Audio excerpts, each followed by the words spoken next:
the Age of Fission radio show with your host, Lonnie Clark. We stand together and accept that we now live in a world transformed by Fukushima. From 8 a.m. to 9 a.m. Pacific Standard Time here on UCY.TV radio. We relentlessly engage every ear that listens. We expose and confront the complete lack of accountability for the nuclear industry. Consider social engineering programs who view our bodies, minds, and souls as assets on a balance sheet. We discuss vital current issues, interview activists, and engage our audience in an effort to allow all voices to be heard. The Age of Fission radio show creates a venue that all will choose. We encourage our listeners to reclaim their power and their courage to take action and save our planet from the ravages of greed and indifference. Our actions matter. Every voice matters. We remind our listeners that happiness is resistance.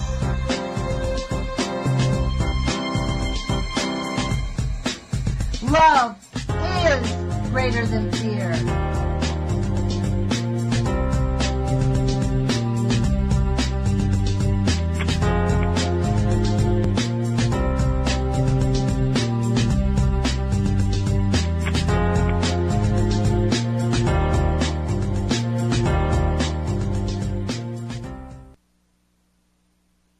Good morning, UCY.TV radio listeners. This is Lonnie Clark with the Age of Fission radio show.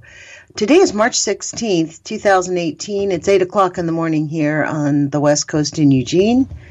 And it is gray and cloudy, as usual, since it's not quite May. It's the land of the gray until May here. Thank you for joining us. We really appreciate it. And thank you for subscribing to our YouTube channel at UCY TV so you can get all of our the radio shows, because they all post up on YouTube. So we want to thank you for subscribing and keeping our channel on YouTube. We know there's been a lot of censored channels. We make an effort to keep our channel on the air and not get too, some people would say wild and other people would say real. I think we're very real here, but we make an effort to keep it to the facts, ma'am. Some of these ideas about crisis actors, which all of you who've listened to my show for the last 3 years, I actually believe there are crisis actors. But I think, we're sort of so gaslit. We don't even know what's real, what's not real anymore. And that's the sad part, which is why the shows on this radio station really do matter. Normally on Fridays, since August anyways, we've been having Barry Prince pick up many of the shows, most of the shows he was supposed to take over Fridays. It just never quite worked for him. And we're sad to see him go. Hopefully, I know I asked Jules about other times. Maybe the two of them are going to knock it out on where else he might fit in on our radio channel lineup, because he's got an interesting opinion, voice. He gets very interesting interviewers, people to interviewees, I guess. So, Barry, if you ever want to call in, you know our number. You can always call in during the show on Fridays. So we're going to pick it back up. Jerome, Hebert, and I are actually probably going to be co-hosting on Fridays most of the time, and otherwise I'll pick it up. One or the other of us will pick up the Fridays. So we want to thank you for joining us. And please remember to tell your friends and family they can only find us on the Internet or on YouTube. And our station number, because you're listening right now, www.ucy.tv/AOF, 8 a.m. to 9 a.m. Monday through Friday. So, or on UCY TV, that's the channel, UCY TV, on YouTube, and they usually post about 9:30 every morning if it's a live show. And if it's a repeat, we just don't put it back up. So today I thought, I have not interviewed people from St. Louis for a long time. I used to interview Wendy Lametta, who has some medical reasons why she can't be on the air anymore. So It's obvious that this is not a high priority when you're dealing with serious medical issues. And frankly, that is from having lived near the Manhattan Project lies, Pack of Lies. She lived in Weldon Springs all of her life, which was part of the whole St. Louis Manhattan Project Pack of Lies that they did to people. Here we are now. This is World War II. So for me, the people of St. Louis are still living with World War II. I think it's so outrageous. They call it legacy. They've deemed it legacy waste. If you can believe that. The radioactivity out at the Westlake landfill and in the Bridgeton area, Weldon Springs, Niagara Falls, I think they even believe that they deem Hanford, they call it legacy waste. What a legacy, huh? So right now, the EPA is having public commentary for the Westlake landfill, and I hope everyone will go there. It's you can just put it in www.epa.gov/mo/west-lake-land-fill-public-comment-period- and what's the end of this? Let's see what it is. .com, I believe. I think that's the very end after the word. Period. Oh, okay, period. So I guess that's it. So it's the Westlake landfill public period comment period. So you could, if you don't get all that written down, just go to the EPA and put in Westlake landfill public comment period. And it will pull up a page that you can make a comment about what you think ought to be done to Westlake landfill. For what little you know about it. And I think it's important for all of us to make a comment, even if we don't live there. For me personally, I think that it is, the United States government responsibility to move everyone who was living near there within 10 miles. I think in Hanford, they're 15 miles. There's a 15-mile radius. People cannot live near Columbia Generating Station or Hanford for 15 miles. Now, you know what would happen if they did 15 miles? That would include Ferguson, where the Ferguson places were. That would include a huge range of area in St. Louis. So their proposal in St. Louis that they have agreed and consented to is we'll do a 3-mile radius of move-outs. And the downside to that is there's lots of people who don't want to be bought out. They want their house fixed. They don't want the government to move them away. That's where they want to live. So this is a really difficult thing. The question is, can you really clean up after nuclear contamination? I think 70 years of evidence shows big no, you can't. Not entirely. And I think this actually gets down to what Heidi and I were talking about. We're contaminated, period. But you know what? They do have a moral obligation, a financial obligation, and an ethical obligation to move and help the people of St. Louis. So even if it's just move the people within 3 miles, I think they need to dig as much dirt out of there as possible. I think the EPA really needs to dedicate a lot more money to nuclear waste study on how to neutralize it. Maybe it means they invest in, billions of cannabis plants to stick in the ground there. I have no idea. Knife plants. Scotty from out in St. Louis, he's a gentleman. He's going full forward. I interviewed with him a handful of times, but he wanted to build phytoremediation, like a system where you could put 4 in each people's houses and it would attract the radiation in their backyards. But then you're stuck with this highly radioactive clump of cannabis, and they had the system where you could put it in the ground, it would rechurn and give you energy to those 4 houses. Great idea, except that it leaves you for exposure for, quote, terrorist activity, which people are terrified of this whole concept that there's going to be a terrorist of somebody, I think we saw on the news yesterday that there was one of the things that the Russians did during the their efforts to influence the United States election last year. Not only did they get the emails and infiltrate all that stuff, Podesta, and, get all the emails given to WikiLeaks, not only did they hack into our voting systems and infiltrate our protests and support for the candidates and create fake social media things, they also infiltrated our infrastructure, our plants, our nuclear plants. Can you imagine with a flick of a button that somebody in Moscow or in Russia or I don't know, Krasnodar, right, off the Black Sea, some little podunk town like Bink, they have the ability to cause trouble, to put a nuclear power plant into a scram? I mean, and that is not even really being reported. That's the real shocker. I just read this yesterday. So, these are dangerous times. Let's just put it to you this way. And I think we all need to get actively engaged.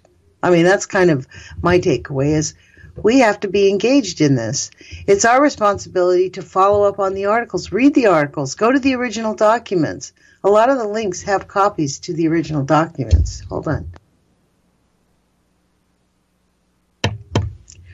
I mean, one of the things I did on my YouTube channel was I used to read scientific studies. That's one of my favorite things because people just don't read. They don't take the time to even take 15 minutes a day to read. Like if it's not on a computer or, for fun, but we can't just take the summation of other people's opinions. There's an article. So this is this. So the information repository, let me read you the rest of this because I want to move on to a Westlake article and talk to you about how we can't just, these are really opinions, okay? A public meeting, they had it already on March 6th. They had a public meeting, and they did disclose everything to the town on the proposed plan. And there on Facebook yesterday, there was actually a live stream. Jesse Koenig live streamed out some of the community members, the Just Moms STL members, talking to a room full of people, telling them what each plan did and why they supported which plan they supported, right? So this is the thing to remember. St. Louis is a community. It's full of different types of people. And not everybody agrees with how everybody else is doing things, just like not everybody agrees with how I do this radio show, right? But we're all doing it. It does all matter. It all leads up to the correct position if we come into it with a good heart. We don't have to agree, but we do have to take action, right action, that we believe is for purposes of love and health and happiness. I'm not saying, there's lots of people who think they're doing the right thing when they're punching you in the face because they think you deserve it, right? So that's not the kind of right action I'm talking about. I seriously don't advocate violence. So there's an information repository. You can review the proposed plans, supporting documents, and administrative record on the EPA Westlake landfill page. Okay, so these are the proposed documents, and it's lengthy, of course, public document. And it's a long page. I encourage you to go there, get familiar with it, because these are our neighbors. This is us. The fact is, this is a clear indication of what Heidi and I were talking about. We really are contaminated, and the people in St. Louis are just on the front line. They're the closest to it. But all of us are in the chain of it all. So there was an article in of course, the St. Louis Post-Dispatch. They give it's kind of like how King 5 covers Hanford. St. Louis Post-Dispatch covers the Westlake landfill, and this is by Lori Scriven.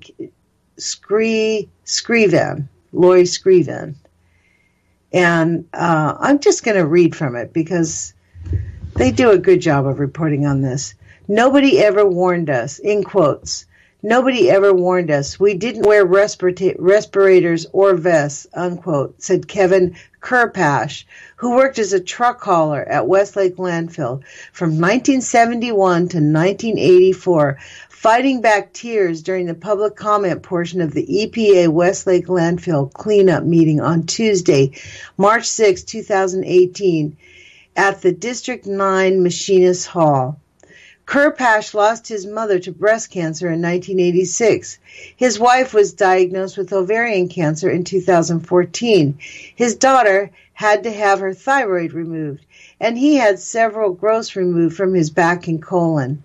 They need to clean it all up and get it out, end quote.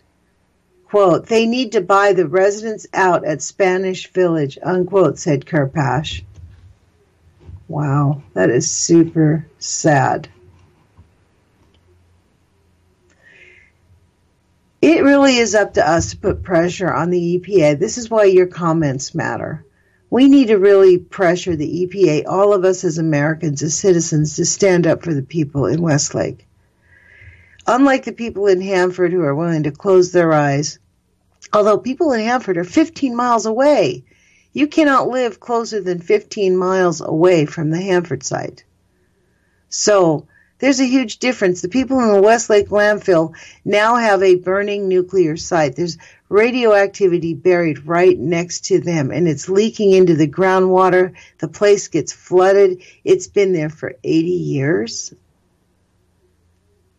40 years since, the 60s? It got buried there. Well, actually, after World War II, there was hundreds of thousands of tons of radioactive waste secretly buried there, and then they moved it to Westlake landfill. So you think that the residuals, after they cleaned up all those cars out of Bridgeton, that there's not residual radioactivity? It's way lower than it used to be. But the people of St. Louis want to live there. Some of them, I've talked to them, they kind of got mad because I used to advocate that everybody needs to be evacuated. And this one lady said, look, we don't want to move. We really do not want to move. We want them to clean it up. They have decontaminated. See, they believe that you can decontaminate. I personally don't believe you can. I think if you live in an area that's been, quote, decontaminated, 6 to 7 generations down the line, you're going to start seeing genetic mutations because of your exposure. I mean, this is the thing. It's a suicidal pact to live in an area where it's highly radioactive. And unless we focus our energy on the higher levels of things and really put our energy into allowing solutions to come and be actively used, and I mean quickly and actively, we're on a suicide pact here with the radioactivity on the planet. Because 6 to 7 generations down the line is when you see the most genetic mutations, and then after that, the genetically mutated people or creatures can't reproduce. So we're talking about an inability to, reproduce and sustain life. So, but I actually do believe, like with the cannabis thing that they found, Scotty was really excited. You can plant cannabis and its cousin Canif into a radioactive area, and boom, it absorbs the radioactive elements very quickly. You can remediate the soil using effective plant life. With microbes, Chuck Hyman was on here telling us about the microbes absorb it. It turns it back into healthy organic, and which is probably more close to what we need. Well, actually, we probably need all of the above of effort, We need to be doing phytoremediation in microbes because the microbes turns the dirt into organic dirt again, right? It allows you to take out the GMOs, the radioactivity. Microbes are just incredible. They're like supercomputers. They go out at the atomic level and go, okay, what are you doing to the earth? Okay, let's figure out what it is, what will counter you and neutralize you. And that's what it does. And that's how we can remediate it. It's super awesome. Same thing with the cannabis. It just attracts the radioactivity and the Canif. And they are actually putting this in action in Africa. I do have heard tell of some plans that some people are doing in Africa that, because, Africa was really very, very bombed. During the bomb testing area, certain parts of Africa was, highly contaminated.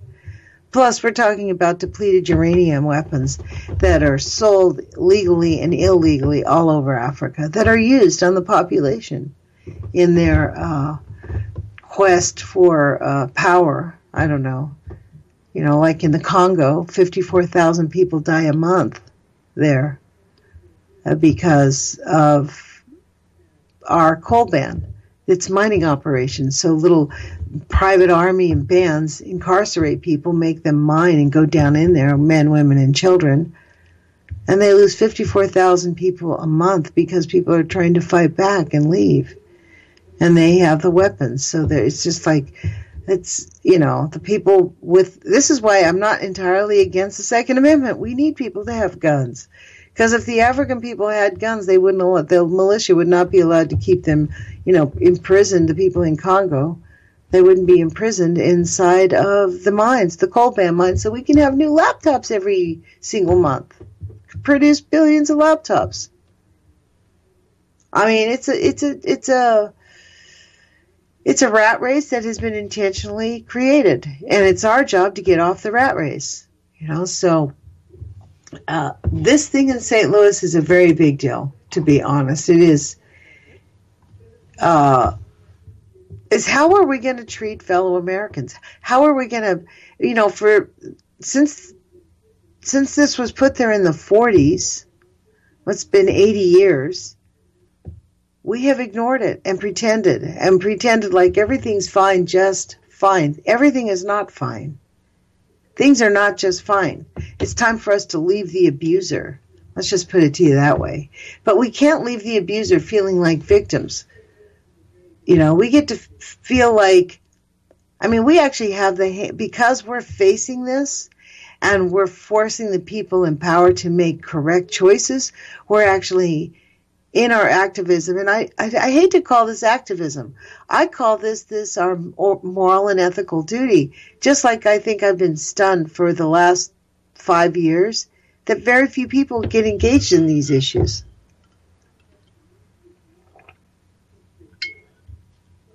I mean, I've been stunned that we have not had people bombarding their Congress people, demanding solutions to St. Louis since we heard about it 5 years ago, just about the time of Fukushima, the riots. We've heard about Black Lives Matter, Take a Knee. I mean, in fact, Ferguson is not very far from St. Louis. Let's be clear.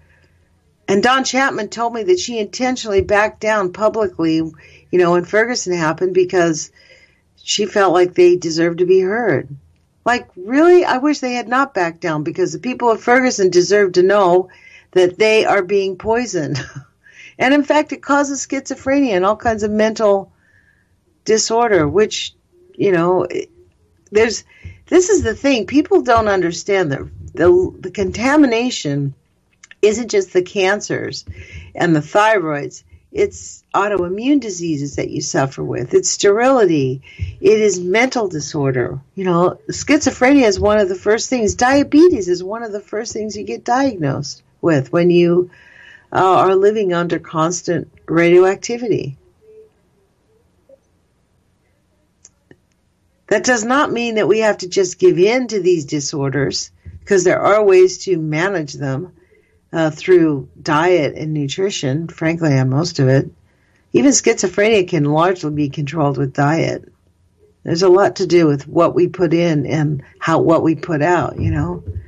I mean, we're kind of like little nuclear power plants. You put in like high-powered fuel and you get high-powered energy. And I think this is the thing that we've had to really come to terms with, that we now have a population that's becoming aware. That's the issue, is we're becoming aware that our governments literally have viewed us as assets on a balance sheet. They literally have been using us as guinea pigs. But the problem is there's no turning off this experiment. The chemicals that are all over the planet, the nuclear pollution, the plastics, the oil. I mean, we encourage people to eat oil byproducts. Every time you drink any of those instant coffee creamers or even the liquid coffee creamers, you're drinking little particles of oil. That's just, what do you think makes it nice and smooth and creamy? It's those subparticles, byproducts of oil. All those little chemicals that you can't understand on the side of the jar. We're like, I'm going to look at this. And you're just like, oh, man, all this whole list of stuff. Lots of that stuff is just chemicals and oils. That's what you're ingesting. And it's considered normal. Go into any little store, 7-Eleven, they have their coffee. They don't give you real milk or real almond milk or real, anything like that. They give you, basically, they're asking you to put plastic in your coffee, warm it up, and drink it.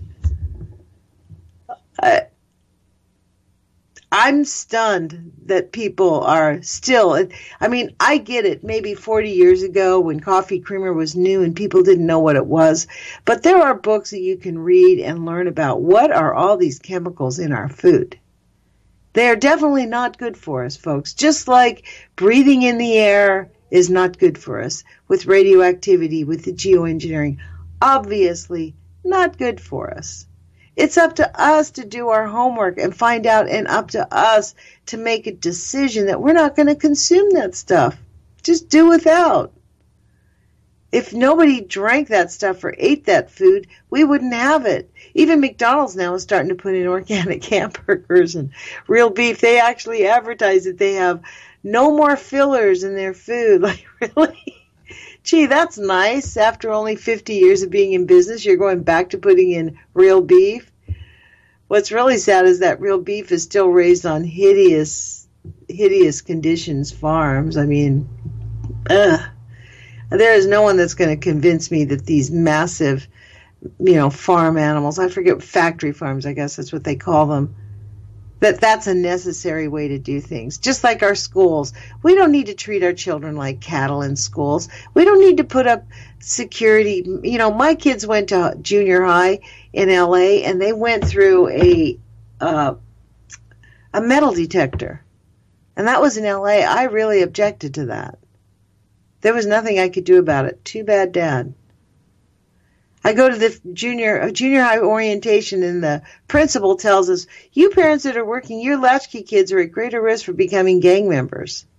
So don't let them walk home. I'm like, dude, really? This is the state of affairs? Instead of dealing with why do we have gang members, instead of the whole issue of the police brutality, it all goes hand in hand. It's all a whole... I can't cuss on the air anymore. I wish I could, but, this is just, it's gaslighting. The bottom line is it's gaslighting, and it's to take away your liberty. It's to take away your freedoms. And freedom, that's another thing, freedom isn't really free, and it's not like we've been free.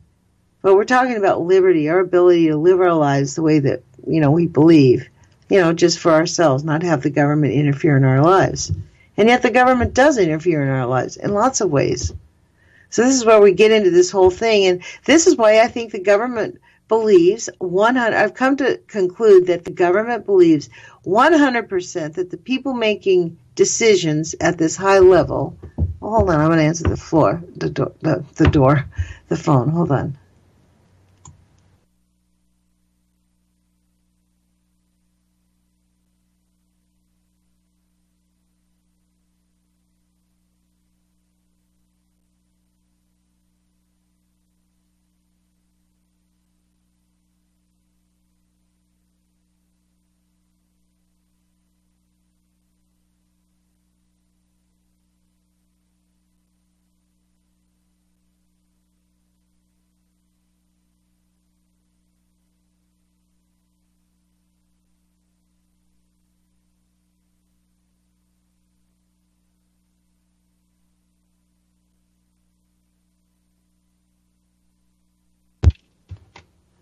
Good morning, UCY TV. This is Lonnie. Let's see if we can merge him in. I'll give him a call in, see if we can merge Jerome. He attempted to call in, and it did not work. But let's see where he's at.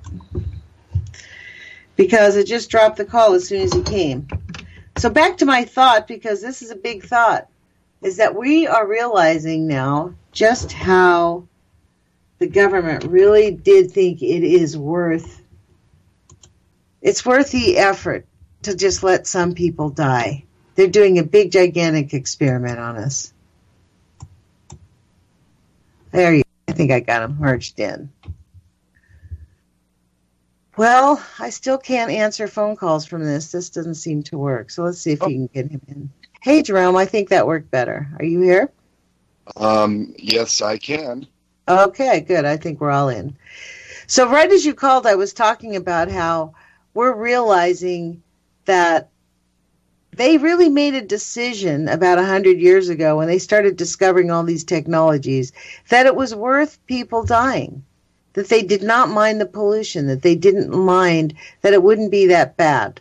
They made, like in St. Louis, because I was talking about what was going on in St. Louis. I don't know if you were listening, but I was talking about what was going on in St. Louis.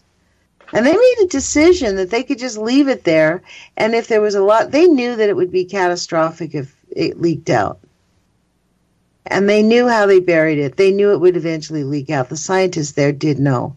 And I'm sure the scientists told our government, but they made a decision it was worth it because they wanted to win Star Wars. You know what I mean? They wanted to win the war. They wanted to win the Cold War. The Cold War, or, the hot war. It's really ironic they called it the Cold War when it was really the hottest war ever, Well, let's put it this way. If that war would have gone hot, we would not be here talking right now. Yeah, that's true. So, thank God it hasn't. Don't underestimate their ability to utterly and completely destroy annihilate. Yeah. Do you think that was their mercy event? Like, just give us a lot of pollution and you should feel grateful we're not murdering all of you? Yeah, that's what we the people, in order to form a more perfect union, in order to establish justice and ensure domestic tranquility, provide for the common demand and promote the social welfare, and ensure the tranquility of ourselves and our prosperity. That is what happened. We ordained and established this government, and this government went forward in our name and created these things. Well, it does say in the Constitution of the preamble, it does say, in order to form a more perfect union, establish justice, indicating that justice had not been established, ensure domestic tranquility, meaning that the reason they were coming together was so that people would stop fighting each other, right? Right. Provide for the common defense, the defense of all of us, promote the general welfare, which, that's another question, the general welfare. For whose general welfare? I don't think they were talking about us. And secure the blessings of liberty to ourselves and our posterity. They didn't include me in that sentence. So... You are the part of the posterity. Yeah, but they were not interested in giving me freedom. I wasn't even considered eligible for freedom because I was female. Period. That was an absurd idea to give women their complete freedom. That made a big difference. Well, you might have been alive, but a female. Or you might have been alive and a male. You never know. Yeah, no doubt. It's hard telling, not knowing. I think I was probably some slave. The bottom line is we cannot shirk away and separate us from them. When it comes to the government, what we need to realize, and people need to wake up and realize, is that we are the government. We are the people. We, the people, decided on this, not they, the government. Okay? And I think that's one reason I'm such a social libertarian, is because it's the only solution I see to taking control back from the idiocy of the people who have decided that they run things. That we have elected, that have decided that they run things now. That's right. They do. They have decided they run things. I know it is, but that's very true. Well, they always have, sort of. That's what they've always decided, that they run things. This is a thing, This, how these decisions in government matter. Trump has just nominated Mike Pompeo to replace Rex Tillerson, right? Well, Mike Pompeo met with a Russian banker who was sanctioned. It was, this was just a few weeks ago, that the White House brought in some Russians who were not actually legally, all the other Russians have been barred from coming into the United States. These companies were barred. But we learned about a secret meeting that happened at the White House with some Russians, high-level Russians at the White House and with certain people in government. And from the Russians, it was reported in the Russian news, not the American news. So we learned about the secret meeting at the White House. They brought them in illegally. They won't tell us what they talked about. Who they brought in was the head of the company that hacked into our elections, the head of 2 sanctioned banks, and I forget the other, maybe an investor or something. But these were all people from Russia that were barred. So Mike Pompeo was in on that meeting. And Mike Pompeo is now going to be the head of the Secretary of State.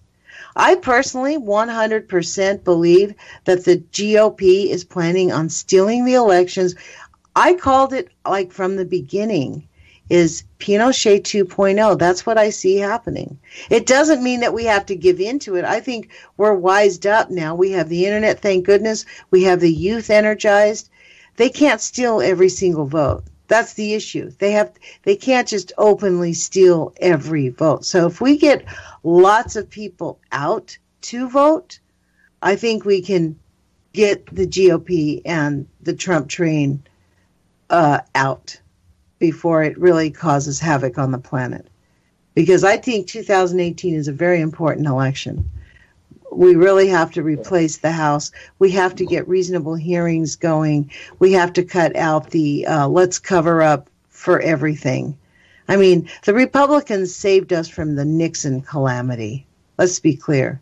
And Nixon was nothing compared to this guy. There are documents coming out showing the reason he didn't show his tax returns is because he's actively engaged in doing business with a sanctioned bank in Russia. A bank that it's illegal for him to do business with in Russia. Really? You know what, Lonnie, and this is going to sound kind of harsh and crass, but it is kind of true. It's like I have not liked a single president that we've had pretty much my whole life since John F. Kennedy. I think they're all have been corrupt. Every single one of them has been corrupt, and each one becomes more corrupted than the one before him. The parties, both parties, Democratic and Republican, have aided and abetted this, and they are not part of a political thing. They are an organization. They are a corporation. They are a business. Okay? Business took politics over in the 60s, and it's gotten worse and worse and worse. And now when you go into many big cities downtown, Skyline, the tallest buildings have Chase Bank and Visa and Wells Fargo on top of them. Okay? It's not, the banks own our country. Okay? The banks have corrupted our political system. The banks, we bailed the banks out to the tune of trillions of dollars when they lost the money. It wasn't our fault. Thank you, Mr. Obama, for giving away so much of our treasure to these oligarchs that had the biggest buildings in downtown Phoenix. You know, the $1 billion. Well, you raise a good point, to be honest. If Barack Obama did not highlight to the world just how much the corporatocracy is in control. Although he was, to be honest, from the beginning, from the get with Obama, I didn't particularly like Obama because he is a corporatist. He didn't change who he was. He is a corporatist. He was exactly who he said he was. And he didn't change up any of George Bush's. We knew before he got into office.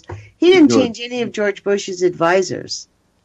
So you are correct in that they're all the same. However, the difference in this is we've never seen a president work intentionally to destroy the agencies. He's basically, it's one thing to want to go in and clean house and make things right and replace them with good people, with people that you think ought to be doing it the way it does, and downsize the agencies little by little over a period of 2 years or 1 year and let people close up their offices. But what's happening is... And so they've inserted an oligarch into the White House. He's not I wouldn't call Trump... You wouldn't call somebody who has $1 billion an oligarch? He's not a billionaire. He's a liar. He's not a billionaire. I don't believe for a second. He does not act like a billionaire. He is not as rich as he says he is. He wants to be. He's lapdogging after all of these dictators because they get to control billions, and he wants to be like them. He's finally getting it inside the United States that, wow, man, I have control of billions of dollars. Why do you think he made that comment about the Chinese president? Maybe we should try it. I could keep being president here forever. He's literally mentally disabled, this guy. I grew up, honestly, there's lots of people like him in our society. Trump's net worth, Lonnie, is $3.7 billion. His declared net worth. We have not seen his tax returns. So, no, I don't believe him at all. We have not seen proof. He might own buildings, but he's up to his ears. I don't. And other stuff, too.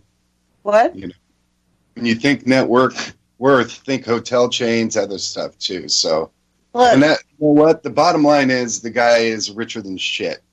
He doesn't need the money that the presidency is offering him. Okay, people don't become president for the money. You think Barack Obama became president for the $400,000 salary? I don't think so.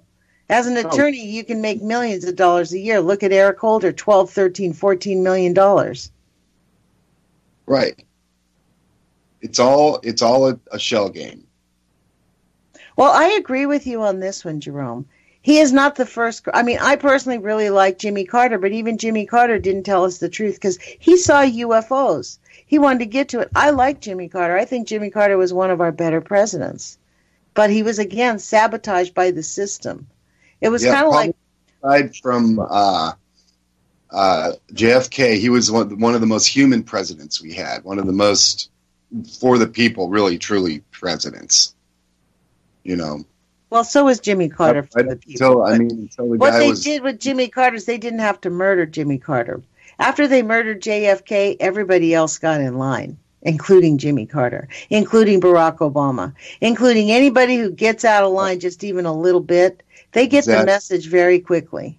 And so doesn't that summarize the point I started with, which is in 1960, whatever it was, when they assassinated him, the oligarchs took over the banks. Money, the big money people took over the United States government. And since then, it has been in their control, and it doesn't matter who we vote for. And that's what people need to wake up to, is that we aren't in control anymore.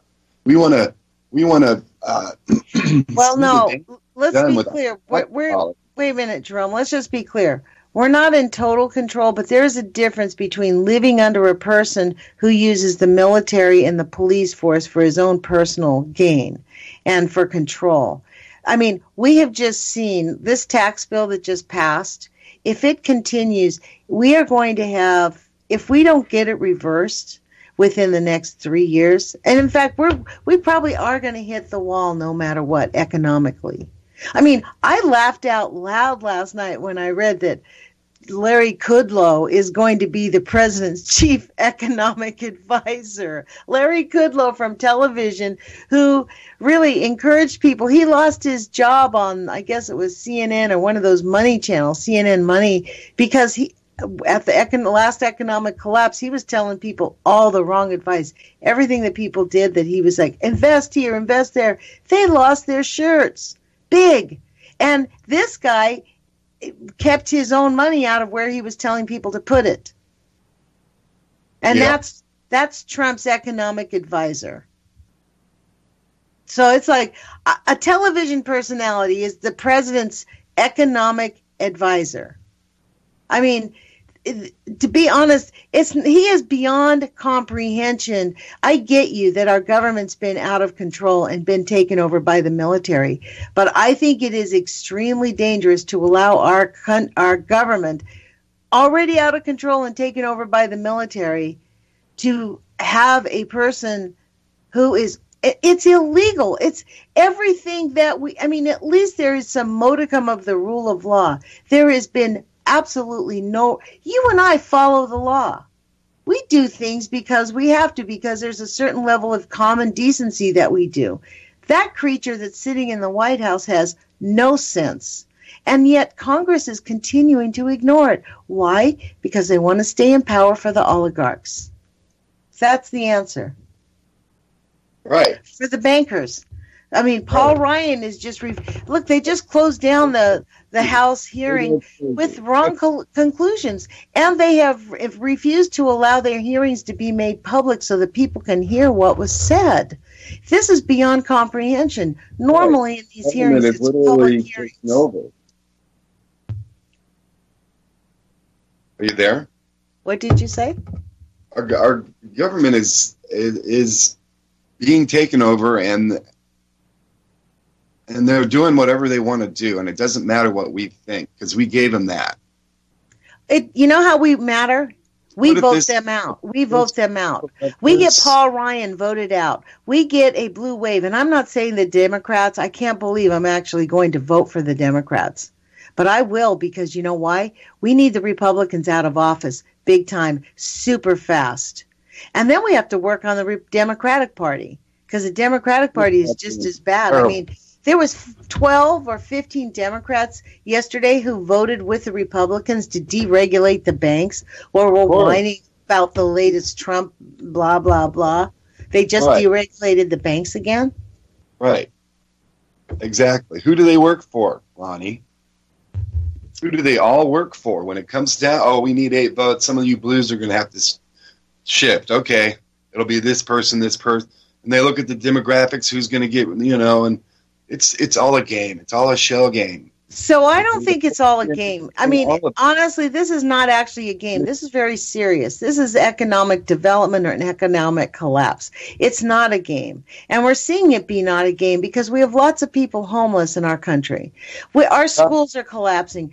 Trump wants to build a wall, and we just had a bridge collapse where 10 people died. And he wants to spend money out in the middle of the frickin' desert, keeping the poorest people on the planet from crossing into our country, while we have bridges collapsing around us.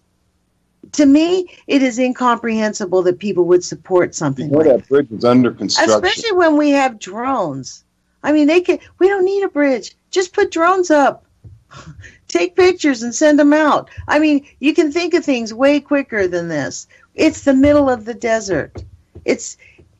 But it is not about the wall. It's not about security. It's about contracting profiteering. It's about building a $15 billion wall. Someone's going to get $15 billion. And you know what? Another side effect of that wall that nobody's even mentioned is that it will produce thousands of tons of carbon dioxide from all the concrete being used to build the wall. I hadn't even thought of that, but that's probably true. Thousands and thousands of tons. That's why I like you, Jerome. You think about things that people don't think about. That's funny. Yeah. But you were right. I mean, and then think of what it's going to do. It's ridiculousness. It's about profiteering. But this is my thing. You know what I think I like about replacing the Democrat? I think we just need to change it up. I think we need to end term limits. People ought not to be allowed to be representatives. Or politicians. Look at the House of Representatives. It looks like an old folks' home. Same thing with the Senate. I mean, Chuck Grassley's been in there since the 60s. Chuck Grassley was on the Kennedy Commission as a young man. And some of them are insane. No wonder he's lying about Trump. Right. Some of them are insane now. Nancy Pelosi's pretty much whacked out. She's got a good heart, and God bless her, but come on. Let some young, smart, sharp, and modern person who understands things like the internets, etc. Right. Well, this is the thing. They're not giving up their power. See, the Democratic Party actually is absolutely refusing to allow any. I mean, they're thinking about running Joe Biden. Really? Right. Yeah. That's going to be our savior. You want us to vote for Joe. It's going to be another one of those things. Do you let the Republicans win, or do you vote for the hideous Democratic candidate? Yeah, or maybe they'll stick Chelsea in there. Oh, God. You know, and that's the sad part, is that we know but these issues are this is why I don't mind just changing them up. Because just vote everybody, just don't allow incumbency. Because the incumbency allows for the lobbying. Although, the lobbyists, this is why they changed it again. They used to not allow incumbency, but the whole thing changed when they allowed everything to open up to lobbyists. And that's really when it really became obvious. And well, let's put it this way, Lonnie, and hear me out for a minute. You have a hearing, a public hearing with 100 concerned citizens going, this facility is going to cause potential local poisoning if there's ever a problem, and we don't want it in our neighborhood.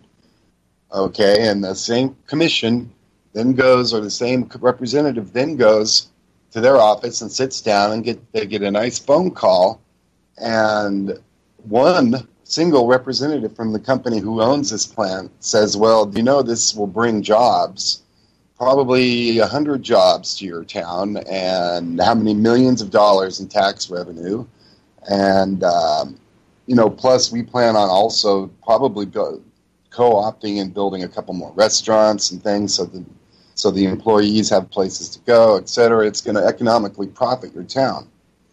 That representative is going to sit there and go, okay, he's going to weigh the benefits and the costs, and he's going to come up with a balance on a spreadsheet answer, which is, well, the plant's going in, but we'll be very, very careful. Yeah. Okay, that's the way it works. What they're doing to the people in St. Louis and all these areas, all these Superfund sites. We have, over 122 Superfund sites. But, Jerome, this is the thing. Don't you agree that it does matter that we at least get engaged and, make an effort to put people in the government who can actually make decisions that might stave off some of this intrusion?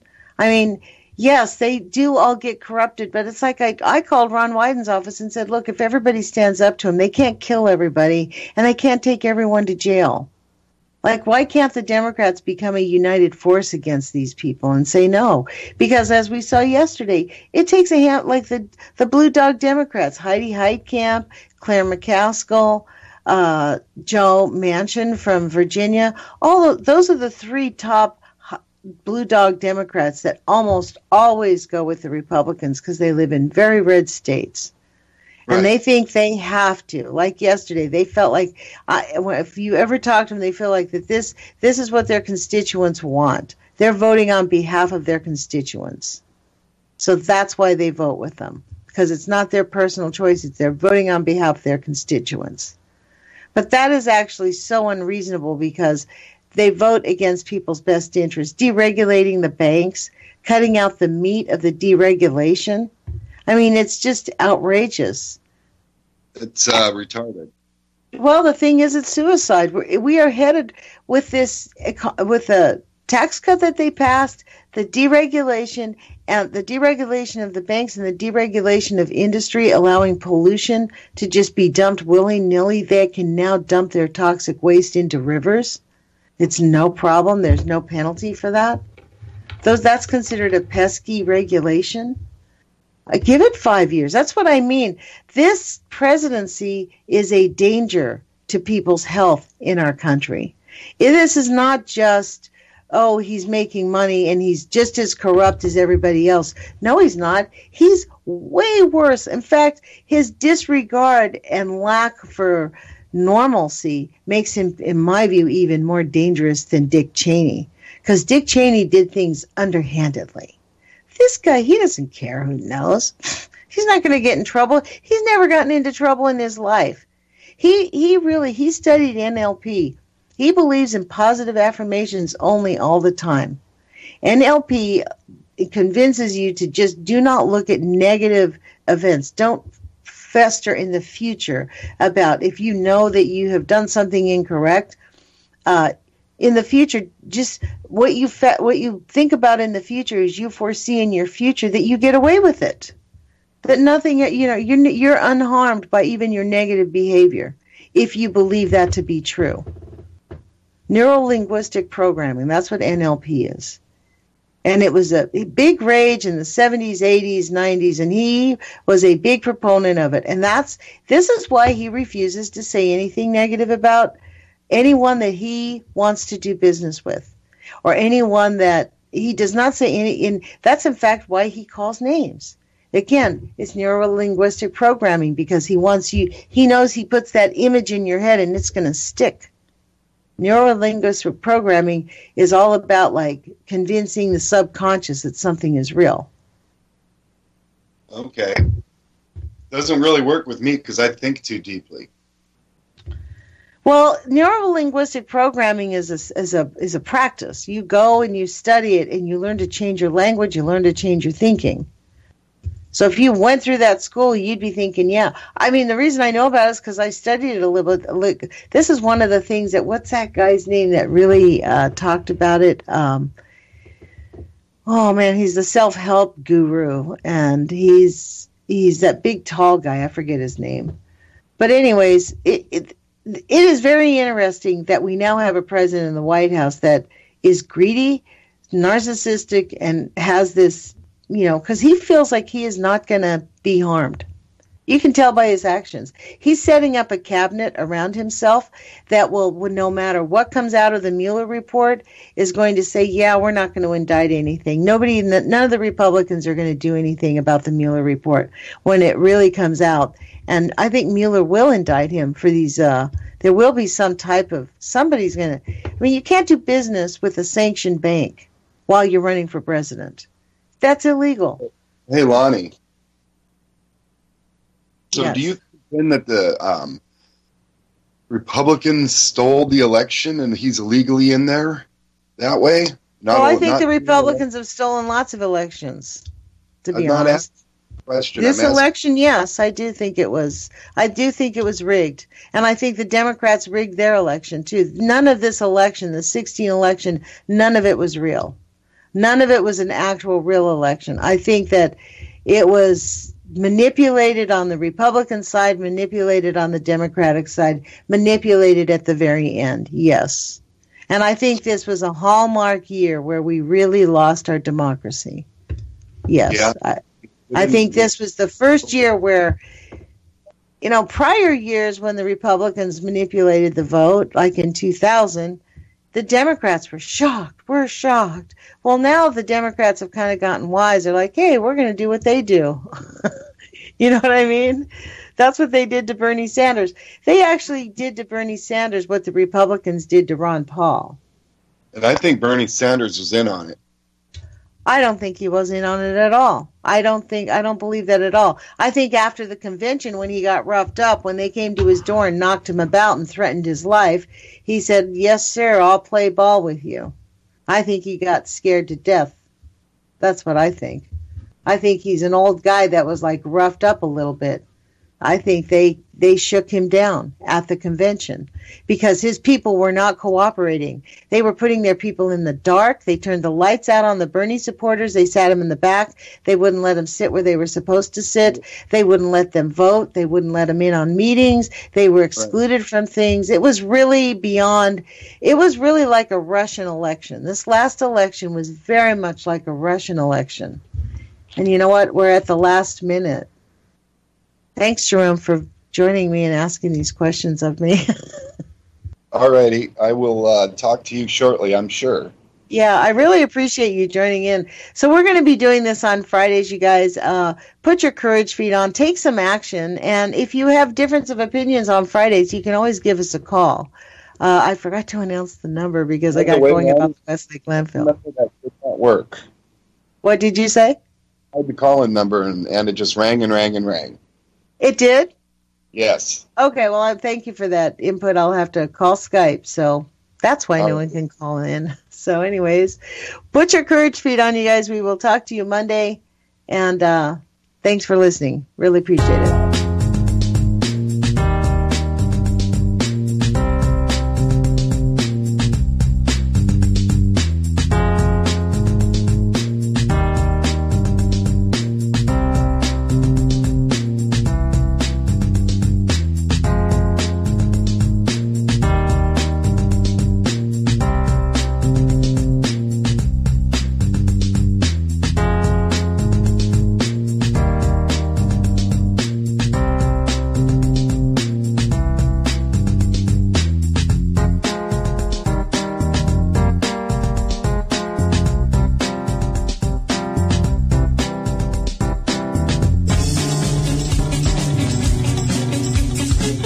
My name is S.M.